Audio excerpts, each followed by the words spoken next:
Rusty, you're highlighting June and how big of a deal it is. And I got to imagine that the morale right now for Georgia staff, even though it sucks, it's hard work, and you are really hurting a lot of cats right now. But I got to imagine when you see the hardware, you see the results of the hard work in recruiting classes past and what it can turn into with national championships, I have to imagine that makes it a little bit easier to put that hard work in, and doesn't hurt to see some commitments pop off too for some short-term success as well. I would say for 95% of the staffs, that is a very accurate statement. But Kirby Smart don't let off the gas. You know what I mean? I remember talking with Sam Pittman one time. I ran into him at a concert in Atlanta, and he was there during the dead period, and he was texting Kirby about a kid as we were ordering beverages, getting ready for the concert. So you're away from things, and you get to kind of look like, hey, we're done. We had a really good June, and we got these guys, but the guy in charge knows that it's not over, and you got to continue to recruit, and you got to continue to recruit multiple classes. And just because you don't have those kids on campus doesn't mean you're not going to be communicating with them. So right or wrong, these guys are going to take a little bit of vacation time, but that phone's not going to be cut off, and you're not just going to be bouncing around, beating your chest, going, I got this guy, we got June wrapped up, because that's just not the way that Kirby Smart's wired. And to work for him, you would understand that that's not going to happen. So, yes, they've had a really, really good June. This class is obviously number one in the country industry-wide, and they're doing some things, but, that guy is he's just wired different, man. And he's not going to take his foot off the gas until December, when all those kids are signed, sealed, and officially Georgia Bulldogs. That guy's hell on an iPhone battery. You know that, man. I mean, oh God, go through 3 or 4 a year. Got to, man. He's got a Mophie that looks like it would just solve all kind of stuff, like NASA. It would launch NASA stuff. So I want to pose a question here real quick. Let's imagine today is July the 20th. Georgia's got 21 commitments as of June the 25th. Okay, that was a long time ago. That's not today. If today's July 20th, how many commitments are in Georgia's class right now, do you think, Rusty, if it's July 20th? What would you say we're starting with right now? At 21 right now, how many, on public. July 20th, how many does Georgia have, you think? 21. We got 21 publics. Mm-hmm. July 20th. I feel like I'm on the message board. I'm like watching message board live here. Message board live. I'm gonna do this in my head. So I got 2, 4, 6, 8. I'll go. Who do we appreciate? I'll go 26. That's the number. That's the number I had in my head too. I think Georgia will have 26 in the next 25 days. Also, we should note that they started this run on May 15th with Dylan Raiola, and it has not quit since then. So the majority of this class has been flowing in since that time. And if they're able to get it there by that time, goodness gracious, man. Mm-hmm. Yeah, the D-line guys, and then if they can finish off the O-line, I know the emphasis was on large humans, and it looks like they're going to be adding large humans to this class. Guy, we don't. Go ahead. I was going to say, by my count, 10 since that May 15th. Yeah, date. there you go. That's a good point. Plus one in the 2025 class. Since the old throw-in session? Yeah, the infamous. Nikar holding in strong here. The first commit. I tell you what, Nikar. I talked underrated, forgotten about. I would say Mickey Mouse. The rating. Say what you will. People forget about that. They keep saying these five-star receivers. Listen, Nikar is a dude. I'm telling you right now, 100%. And I've talked to some people that have went up against Colquitt County in summer. And, I tweeted that video out as Coach Calhoun sent me from Florida, 7-on-7, that one-hander he made in the corner. And I'm just telling you, man, this dude right here, if Nikar were to commit tonight and he'd been uncommitted, the Georgia fan base would go nuts. They would absolutely go bonkers, like high-fiving, chest bumping.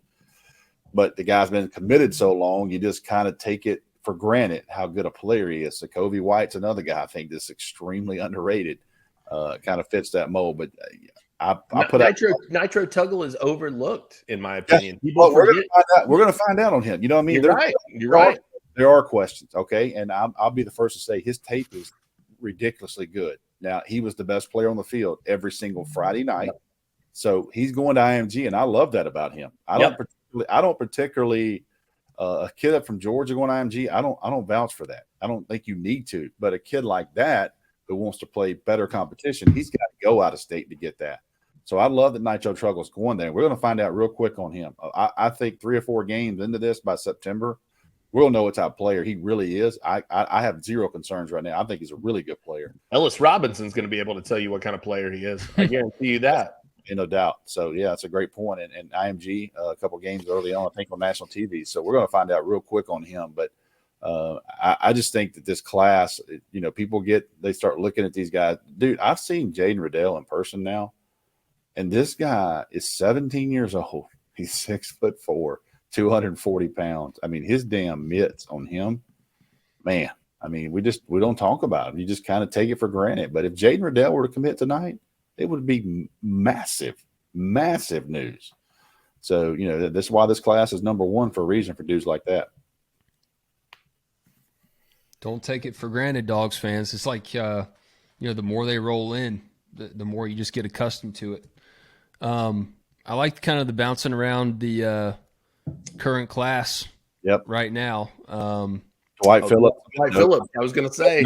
I made a note in our dog treats. So I put up dog treats a little bit early, and that's a VIP or a plus for us. If you want to read that, you got to be a subscriber. But I will give you this note. He was 180 this weekend. It's the middle of summer. He's been playing football. He's been running track.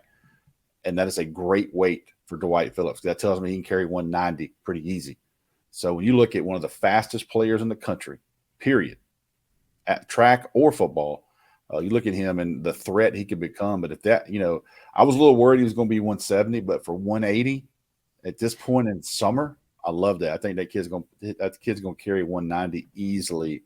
And you know I'm a public school kid, but that 10-200 is smoking.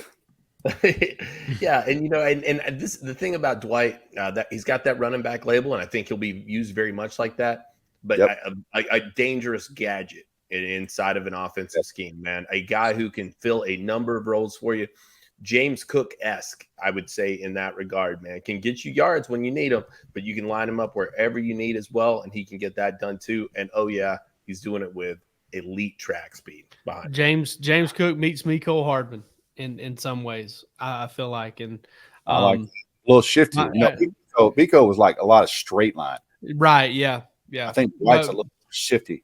Man, and that's dangerous. That's dangerous when you can get a guy that's kind of wide open from that first step and can kind of do those things.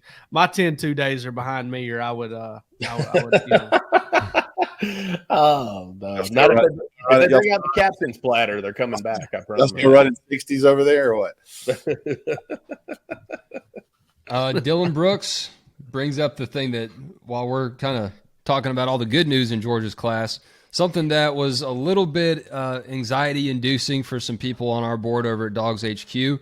This photo right here, Ellis Robinson, KJ Bolden, and Peyton Woodyard in Tuscaloosa visiting the Tide this weekend.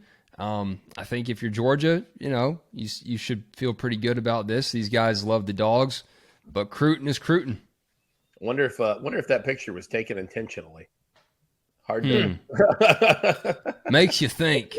You know one thing, if those guys stick, one of these old Twitter editors are going to really have fun with that. They're going to spice that one up and change that lettering on that sweatsuit there. So, listen, I've been around Ellis Robinson. I've been around his family, and I sat down with his dad one night in Nashville, just a couple dads. And he just, I mean, the way he talked about Will Muschamp, Fran Brown, and Kirby Smart, you never say never, but man, it seemed like he was completely sold on Georgia. And, you know, he said, look, those three guys coaching DBs and involved with DBs and experience they've had. And he went down the list.